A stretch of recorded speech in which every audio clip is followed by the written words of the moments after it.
Good morning. I'm Dr. Sanjay Jain, Associate Professor in Mathematics at SPC Government College, Ajmer. Today, I'm taking fourth lecture of queuing theory. Before that, we have taken three lectures in which we have taken introduction of queuing theory, and yesterday we are taking proof of inter-arrival theorem.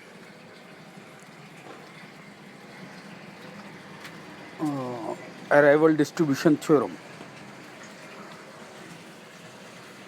Today we are taking some Poisson properties and inter-arrival theorem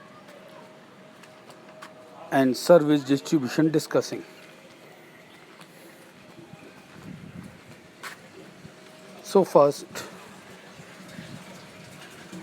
we are taking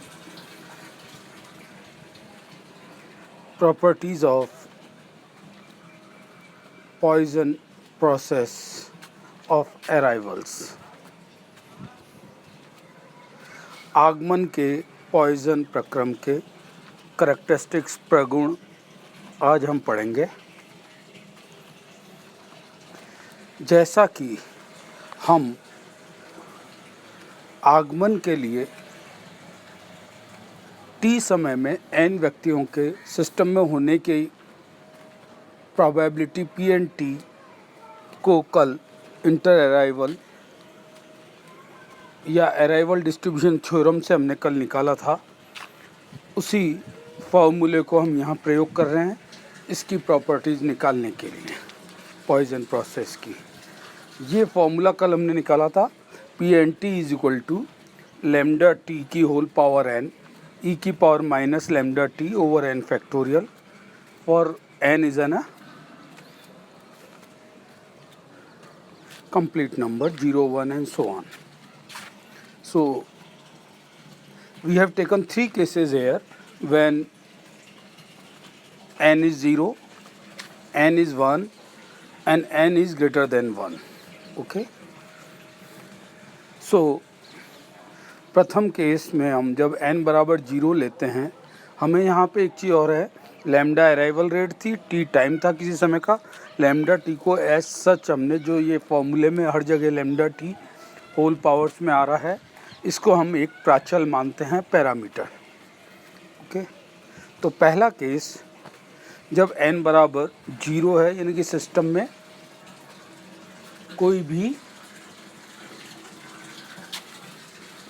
entry नहीं है, कोई भी आगमन नहीं हो रहा है system में, n बराबर 0। ठीक है, तो उस समय पहले केस की प्रॉपर्टीज से हम ये हमने कल भी किया था, जब सिस्टम में कोई भी नहीं है तब हमने P0T निकाला था और आगे इक्वेशन सॉल्व की थी, डिफरेंशियल इक्वेशन। आज यहाँ पर हम डेल टी की बात करेंगे, एक उस सूक्ष्म अंतराल में या छोटे अंतराल के लिए, तो P0 डेल टी की बात कर रहे हैं हम। तो यहाँ पर डेल टी समय में किसी के भी नहीं आने की प्रायिकता हमको निकालना चाहते हैं।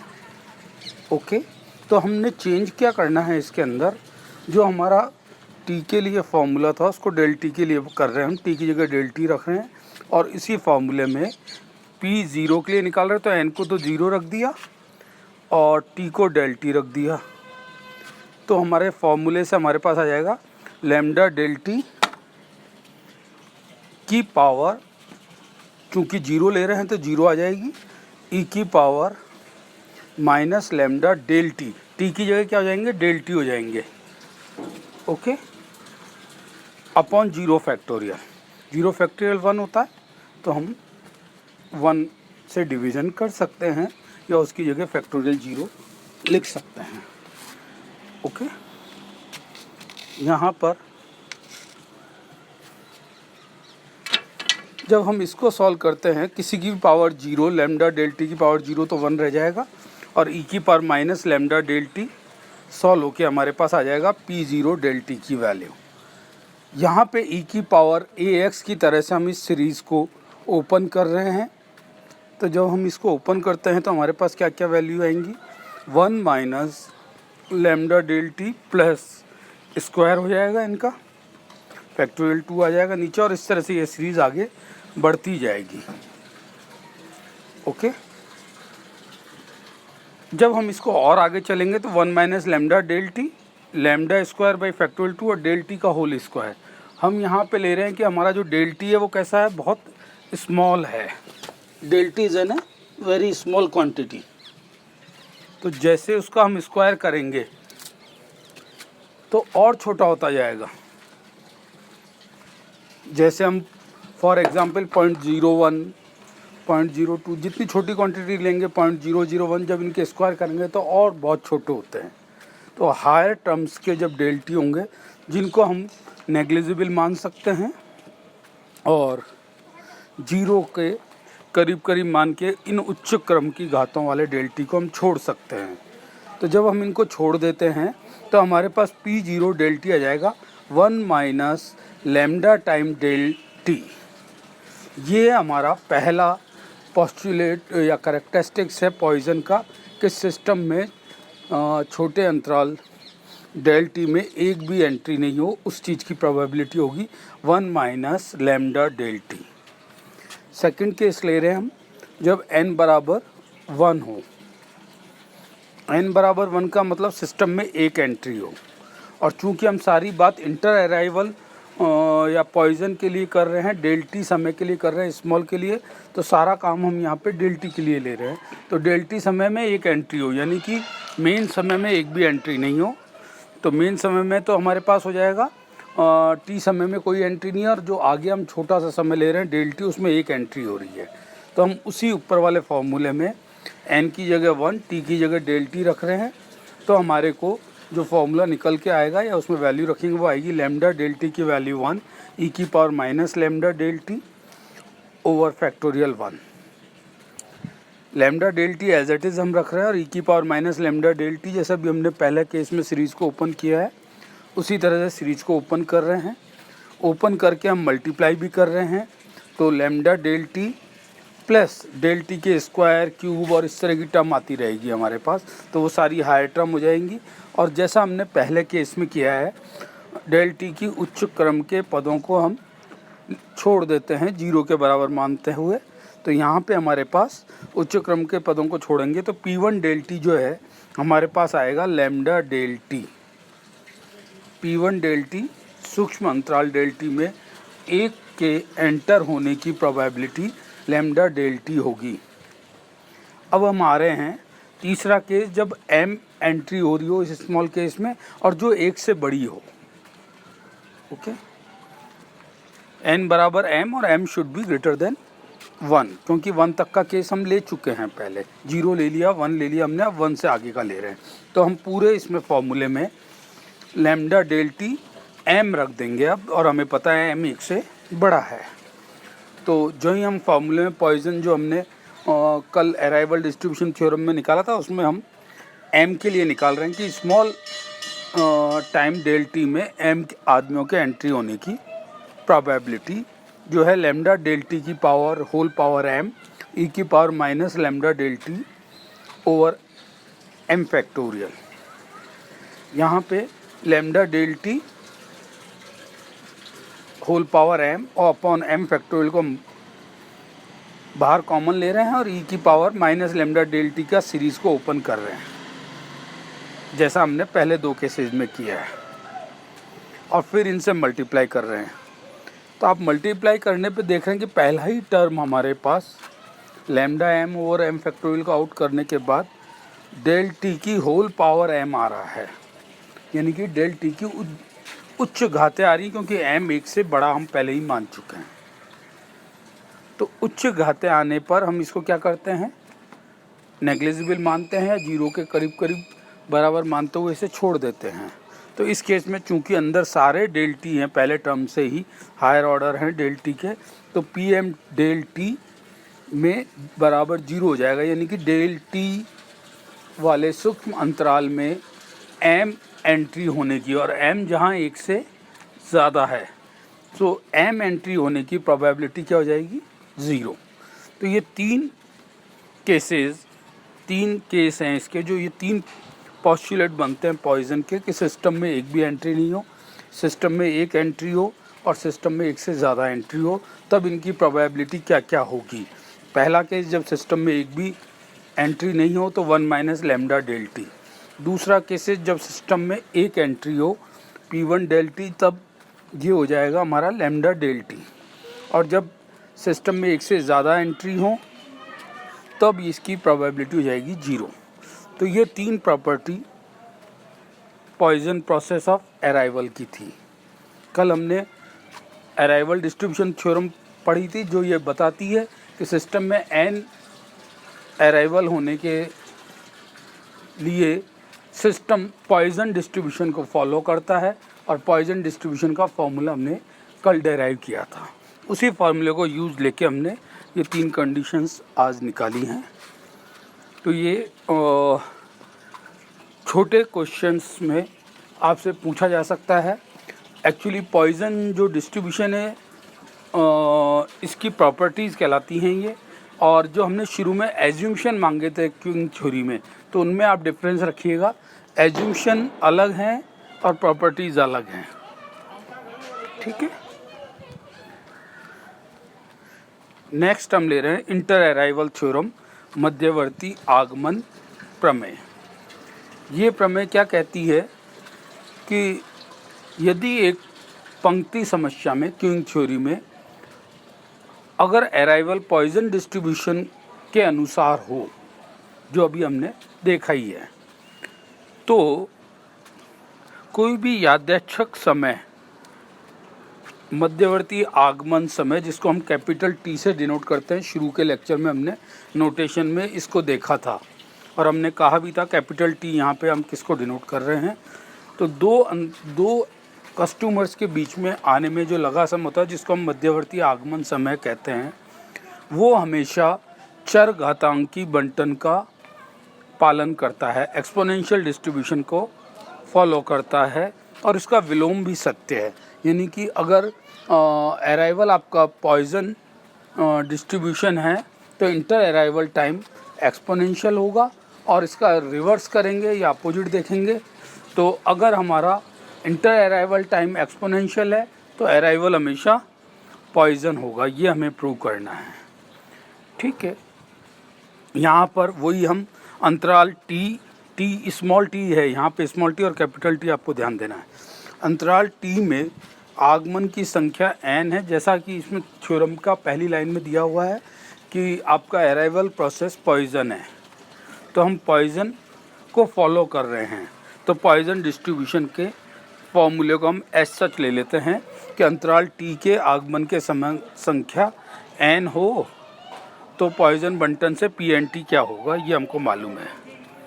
अब जो हम यहाँ पे एक डायग्राम आप देख रहे हैं, इस डायग्राम को आप समझें कि मान लिया हमारा टाइम शुरू हो रहा है t0 से।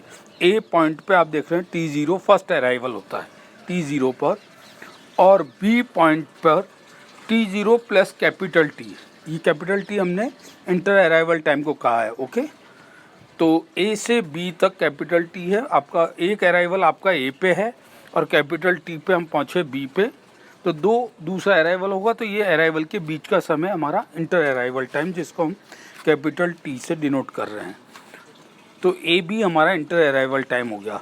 बी के बाद सी तक हम बहुत सूक्ष्म अंतराल वही डेल टी ले रहे हैं।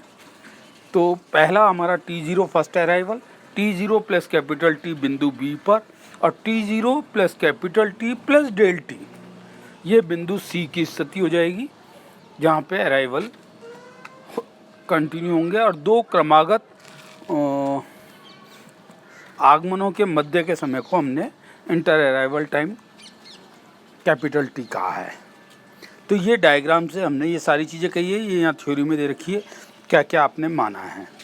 तो हम जो हमारा पहला समीकरण है, जो पॉइजन हम मान के चल रहे हैं, उससे हम सबसे पहले P0 कैपिटल टी, अब यहाँ पे आप स्मॉल टी और कैपिटल टी का फ़र्क समझ लीजिएगा। हम कैपिटल टी ले रहे हैं, पिछली स्लाइड में हमने डेल टी लिया था, यहाँ पे हम कैपिटल टी ले रहे हैं, P0 कैपिटल टी, यानी कि समय t कैपिटल टी में किसी के भी नहीं आने की प्रायिकता।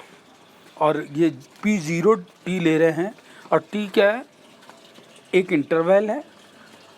अगर इसमें इसके शुरुआत में और लास्ट में अगर 2 कस्टमर आ रहे हैं तो ये इंटर अराइवल टाइम कहलाता है, और दोनों में ही नहीं आ रहे हैं तो फिर ये अराइवल टाइम नहीं है, कोई टाइम t है। ओके, सो P0 t समय t में किसी के भी नहीं आने की प्रायिकता।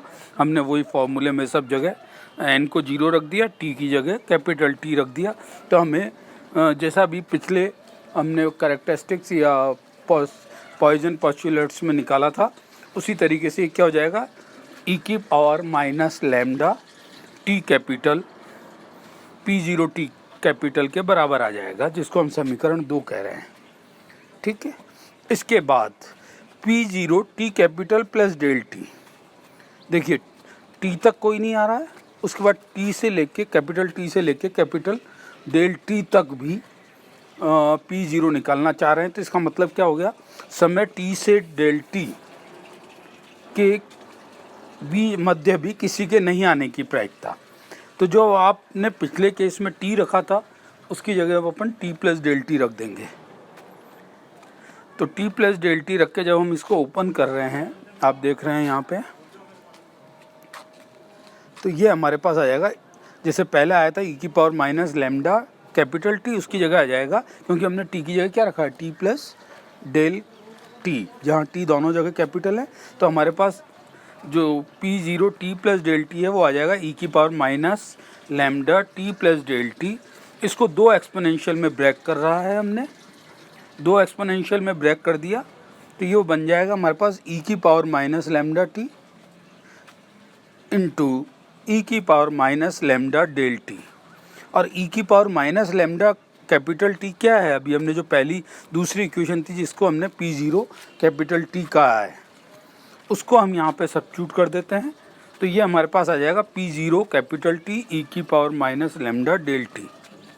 P0 डेल टी को कॉमन ले लिया, e की power minus lambda del T का हमने सीरीज एक्सपेंड कर दिया, और फिर प्रोडक्ट करके डेल कैपिटल T की हायर पावर्स को हमने नेगलेक्ट कर रहे हैं।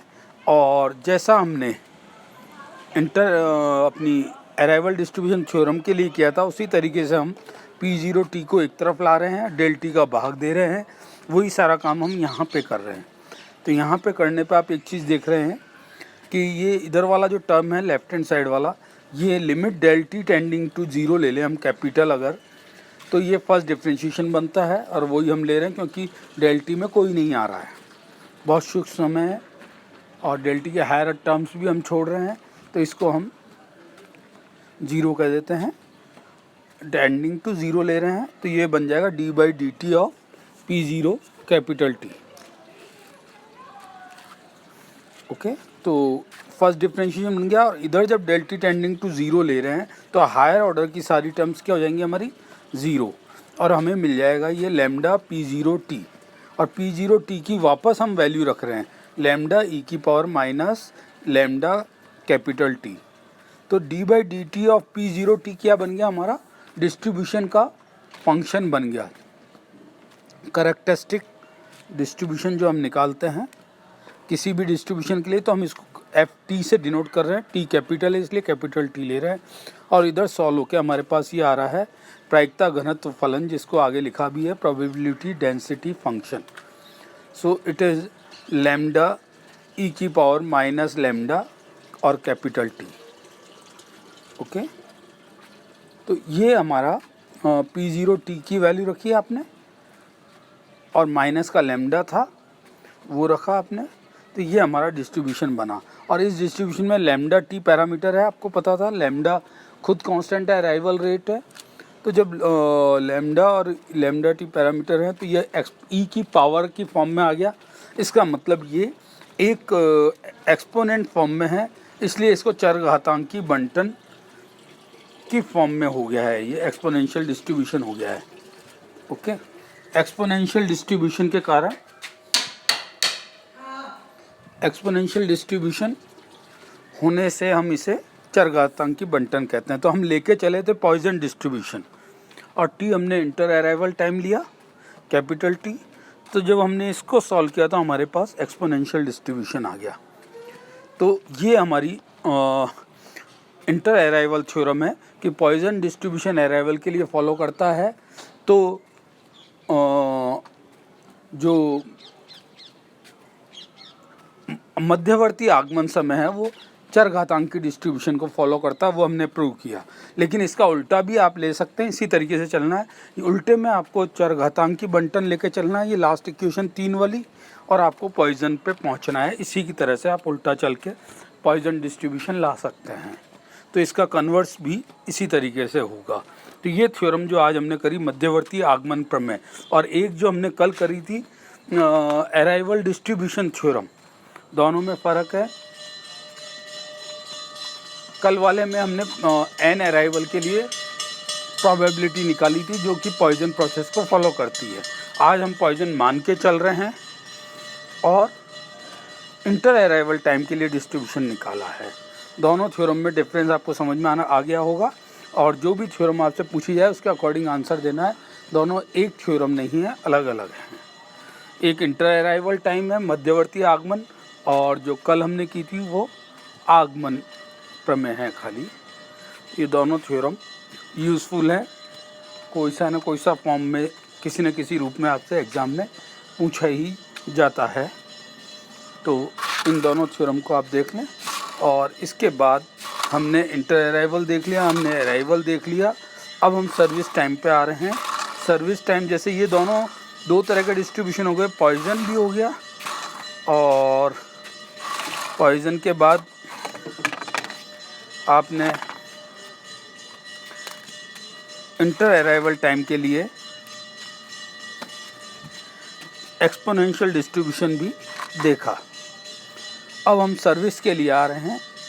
सर्विस डिस्ट्रीब्यूशन सेवा बंटन फलन, जिसको जनरल केस में जब पॉइजन अराइवल हो, इंटर अराइवल आपका एक्सपोनेंशियल हो, तो जनरली सर्विस जो है वो आपका एर्लिंग सर्विस टाइम डिस्ट्रीब्यूशन को फॉलो करता है।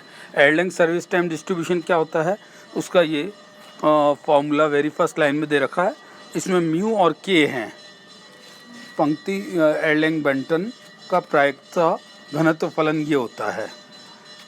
यहाँ पे टी की पावर के -1, ई की पावर -k म्यू टी। ई की पावर में तो चल ही रहा है ये, ठीक है। टी और इसके साथ प्रोडक्ट में आ रहा है, इसलिए ये एक्सपोनेंशियल नहीं होके एर्लिंग हो गया है।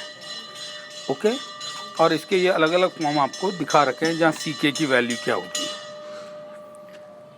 ये एक्सपोनेंशियल डिस्ट्रीब्यूशन को काफ़ी कुछ निकटतम संबंध रखता है। यानी कि जब आपका टी अगर मैं यहाँ पे 1 रख दूँ, आप देखें तो वापस से ये एक्सपोनेंशियल डिस्ट्रीब्यूशन ही बन जाएगा।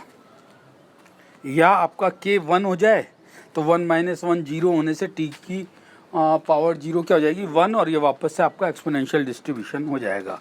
तो करीब करीब ये एर्लिंग सर्विस डिस्ट्रीब्यूशन है जो आपको एक्सपोनेंशियल डिस्ट्रीब्यूशन के आसपास ही ले जाता है।